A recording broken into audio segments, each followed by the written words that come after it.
Welcome back to the Deep Dive. We're the show that takes, huge stacks of information research, articles, all your notes, and we try to boil them all down to the absolute essentials. Our whole mission is to give you the knowledge, but without that feeling of being overwhelmed. Exactly. The shortcut to being really, truly well informed.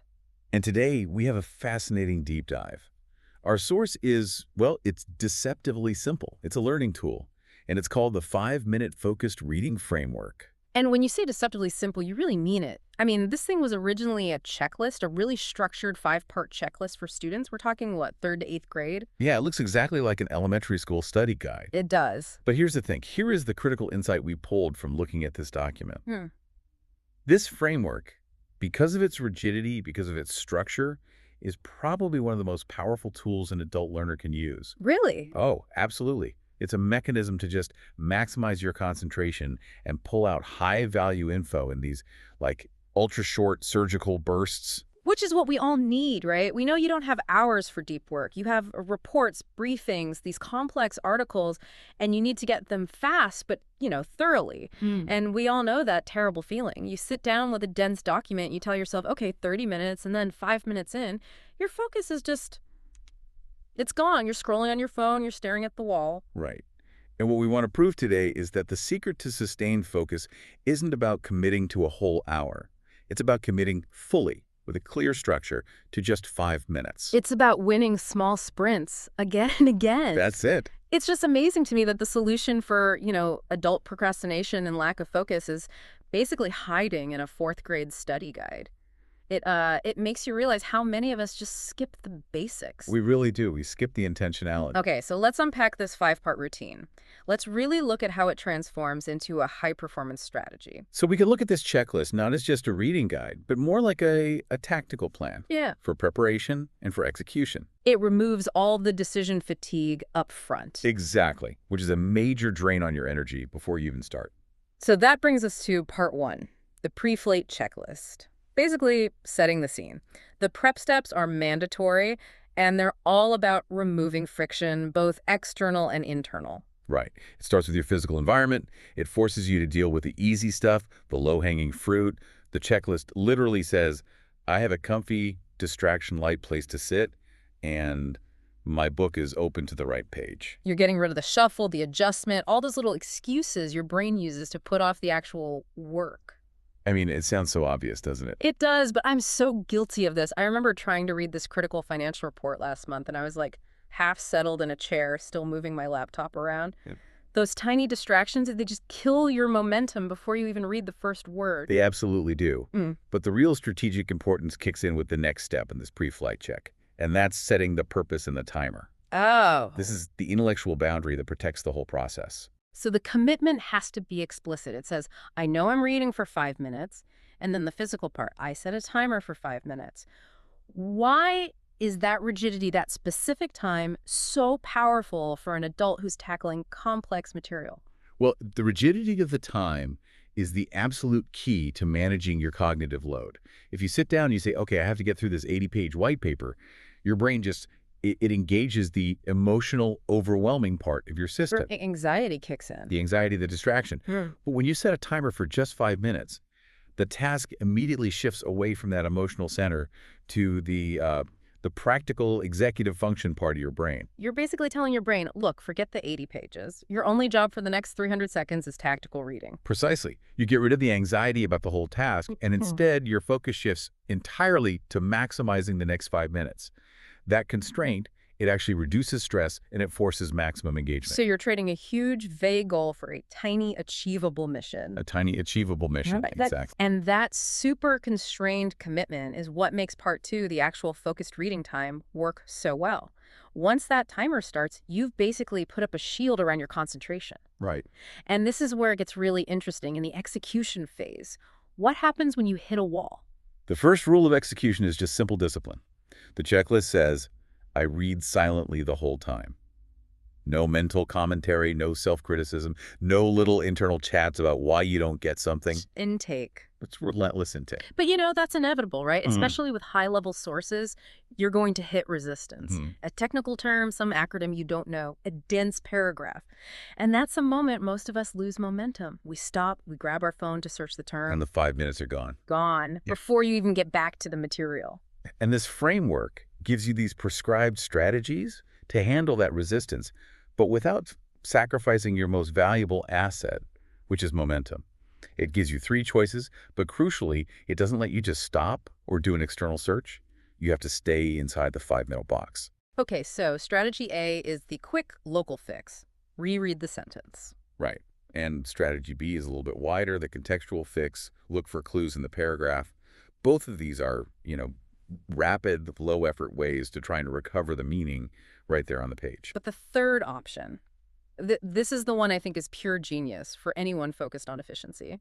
It's the ultimate flow keeper. You were told to lightly mark it and keep going. You acknowledge the friction, a little circle around the word, a dot in the margin, but you do not break the flow. You don't stop the timer to solve the problem. And there's a critical pivot.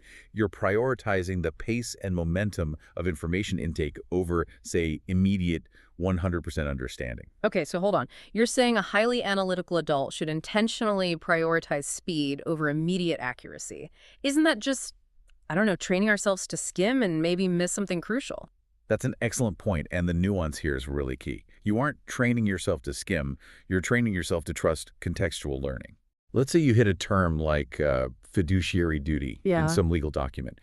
If you stop to research it, your 5 minutes are gone. Right. But if you just mark it and realize the next 3 sentences only require the concept that someone has a special financial obligation, not the precise legal definition, you keep your momentum.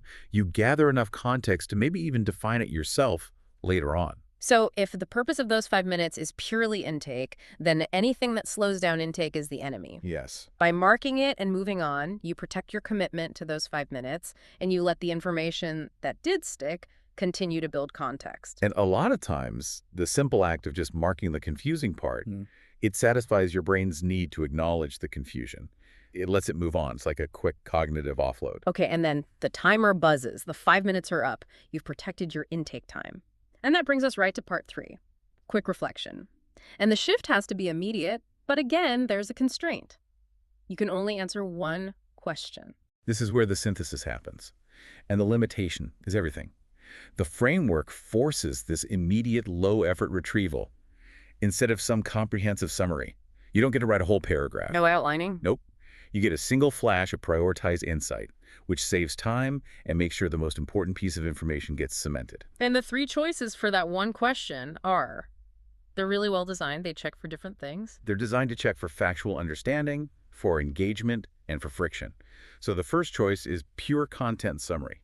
What just happened? What did I learn? That checks for immediate recall. The second choice, that one checks for engagement. What surprised me or made me curious, which is so vital for, staying motivated in a long reading project. If nothing surprises you in a 30-page brief, maybe your focus needs sharpening. Exactly. And the third choice, it identifies your friction points. What's confusing? If you pick this one, you're automatically building the agenda for your next 5-minute session. You're defining the single biggest knowledge gap you need to fill. What's so powerful about limiting it to only one is that it stops you from trying to review everything. You are forced to prioritize the single most important piece of information in that moment. That is just targeted efficiency. It creates this immediate low-effort link between the short work period and a concrete outcome. You feel successful because you can give one clear answer instead of feeling overwhelmed because you can't summarize a whole chapter. Right. And that defined success feeds right into the last step, part 4, checking the just right level. This is the metacognitive part that turns this from a simple checklist into a real learning system. Absolutely. Before you close the article or reset that timer, you have to make a judgment call on the text's difficulty. You have to decide if the text felt too easy, just right, or too hard.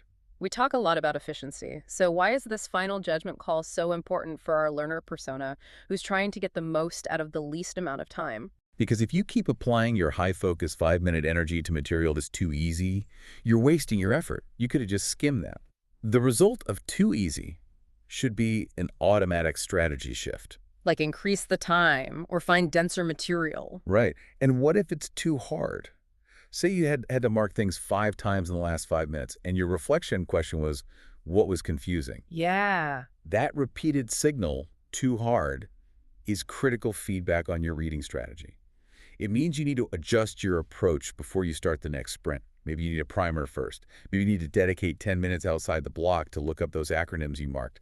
The goal is to always calibrate so you land in that just right zone. So this step makes sure you're constantly optimizing your source material and your methods for maximum value going forward. It's not passive reading anymore. It's an actively managed strategy. The whole framework is a complete loop designed for iterative success. It's not just about understanding what you read today.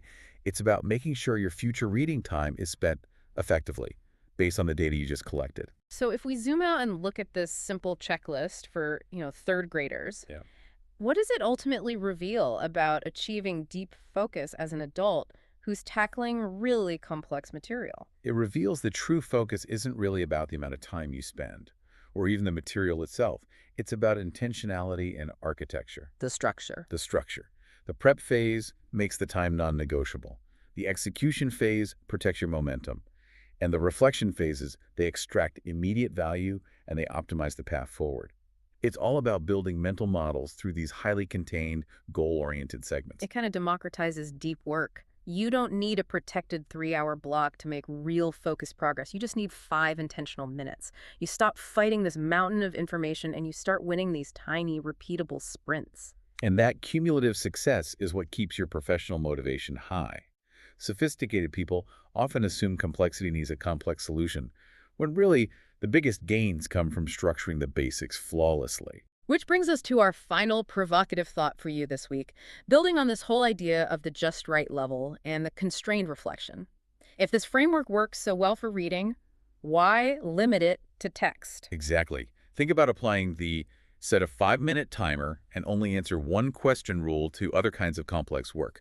Say you're kicking off a huge new project and you're just overwhelmed by the scope. Instead of agonizing, you set the timer. For 5 minutes, you just intensely scope the project. When the timer ends, you only answer one question. What is the single biggest unknown risk?